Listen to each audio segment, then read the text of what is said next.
interwoven in the destinies of that young woman glimpsed in the park by the historian.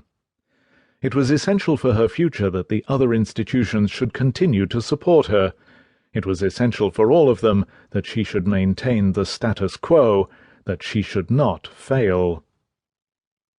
Victoria's grandfather, King George III, a monarch who was politically active and who had played a pivotal role in the shaping of British political history, was blind for the last 10 years of his life, and at sporadic intervals in the last 20 years of his long reign, 1760 to 1820, he had been raving mad. The fear that the royal madness was hereditary was ever present in the British governing class, and the young Queen's ministers watched every one of her tantrums, each emotional display, every instance of irrational behaviour, with anxiety.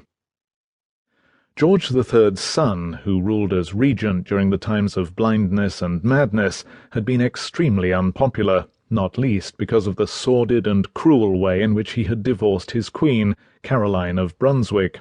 By the time he was succeeded by his brother, the Duke of Clarence, William IV, in 1830, it had looked very much as if the supply of possible heirs to the throne had all but dwindled. It was mere luck that William had not, in turn, been succeeded by his extremely unpopular brother Ernest, Duke of Cumberland, a scar-faced brute who was widely believed to have murdered his valet and married a woman who had killed her previous 2 husbands, and whose extreme Toryism made him hated by the masses.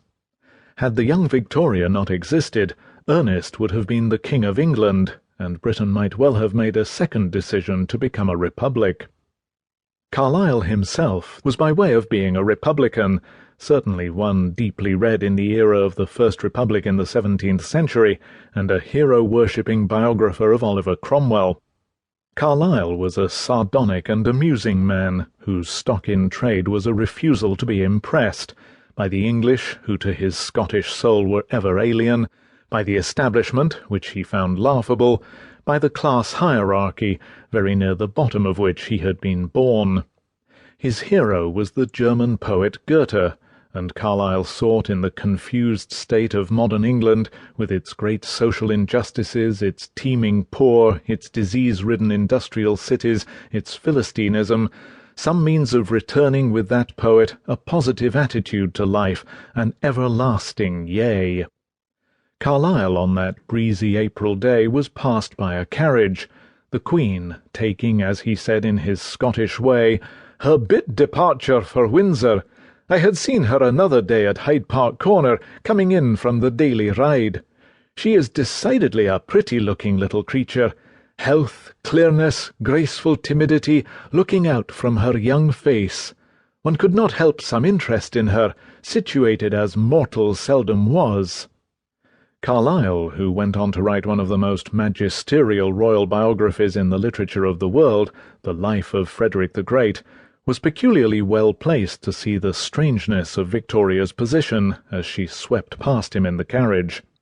They would not meet until years later, when, both widowed and old, they exchanged small talk at the deanery of Westminster Abbey. She was indeed situated as mortal seldom was. This makes her story of abiding fascination.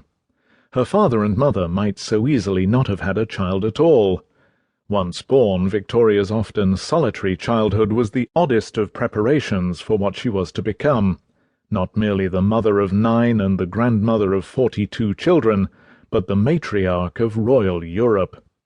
She was either the actual ancestor of, or she was connected by marriage to, nearly all the great dynasties of Europe, and in almost each of those crowned or coroneted figureheads there was bound up a political story. Her destiny was thus interwoven with that of millions of peoples, not just in Europe, but in the ever-expanding empire which Britain was becoming throughout the 19th century. One day to be named the Empress of India, the pretty-looking little creature had a face which would adorn postage stamps, banners, statues, and busts all over the known world. And this came about, as the Germanophile Thomas Carlyle would have been the first to recognize, because of the combination of 2 peculiar factors. First, that Victoria was born at the very moment of the expansion of British political and commercial power throughout the world, and secondly, that she was born from that stock of nearly